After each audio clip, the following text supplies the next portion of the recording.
What's up, guys? I hope you're all doing well, and thank you so much for popping back into my continuation of the Steven Spielberg movie review series I've been doing. And today we're going into 2011 with his first animated feature film, The Adventures of Tintin. The film is on Blu-ray, and boy, does it deserve a 4K. This movie I didn't see in the theater when it came out. I picked it up on Blu-ray when that was released, and watched it then, but I haven't really watched it since. This is a Spielberg movie that I've always had and liked and had in the back of my head. And after rewatching The Adventures of Tintin, I think it's a sin that the film wasn't nominated for the Best Animated Feature that year. The winner was Gore Verbinski's Rango, which I think is a good movie, a really good movie. But Tintin is a great film, and it proves that Spielberg could really do anything. Tintin is a boy, an investigator, a young man. They don't really give his age.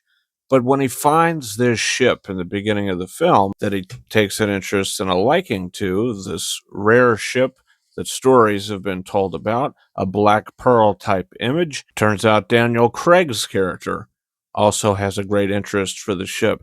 And the story takes off from there. You also have Andy Serkis in the movie as Captain Haddock, and his character in the film is dealing with alcoholism. And as he meets with Tintin and throughout the film, he's able to sober up a bit. Jamie Bell is excellent as Tintin, and Andy Serkis, this is an underrated role for him. I mean, he is so good in this movie with the motion capture performance. The film is co-written by Edgar Wright, believe it or not, and it moves so quickly. This is such a fast-paced movie. I think Snowy the dog is one of the best dog side characters in a film.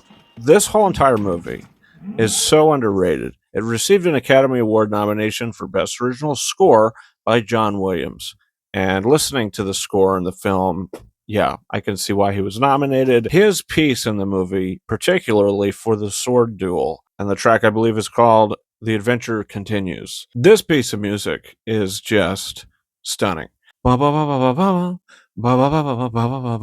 score to the entire film is excellent. Is this a perfect movie? No. I think that the characters that are played by Simon Pegg and Nick Frost are okay. They're okay. They're fine. You know, they're in there for more comedic relief, these two dimwit police officers that are going around trying to help them out. But there's a pickpocket storyline that I thought was okay, and I liked Toby Jones as the pickpocket. I mean, the cast is really excellent. I like the way that they sort of made the Haddock character look more like Peter Jackson and Daniel Craig's character more like Steven Spielberg. This is just such a cool movie. The action is great. The pirate stuff, the swashbuckling is all fantastic. The Adventures of Tintin is such an underrated movie, and it is screaming for a sequel. Is anybody interested in making a Tintin sequel? I don't know. And if I'm nitpicking here, I think the final confrontation with the cranes is a little too chaotic, and the film just kind of has this great chase sequence with the hawk. By the way, I love his hawk throughout the whole entire film, or his falcon, or whatever he has. But then Daniel Craig's character gets what he needs, and he's able to sail off, and Haddock gives Tintin a great motivational speech. The two policemen come in, and it's like, okay, we know where they're going. Let's go to where they're going to dock. We'll catch them before they get there. Daniel Craig's character, the ancestor of the Red Rackham, isn't going to go out so easily. Gets up in the crane and starts whipping it around, and it's a little ridiculous. That whole sequence is just a little ridiculous. But after they get out of the crane, he starts throwing the alcohol bottles at him. He's not going to drink it. He's going to start throwing them at him. You know, it's got some good moments. The film ends, and I'm like, okay, I loved it. I loved The Adventures of Tintin. I'm so happy that I rewatched the film. I hope it gets a 4K release.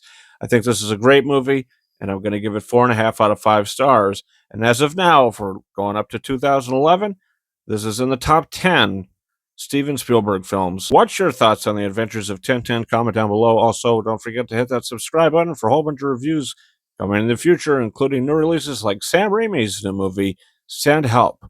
Guys, you can follow me on Twitter and or X at RyanKing72 and Instagram at KingOfRises131. That's been it for me. Thank you so much for watching my review for The Adventures of Tintin. And until next time, over and out.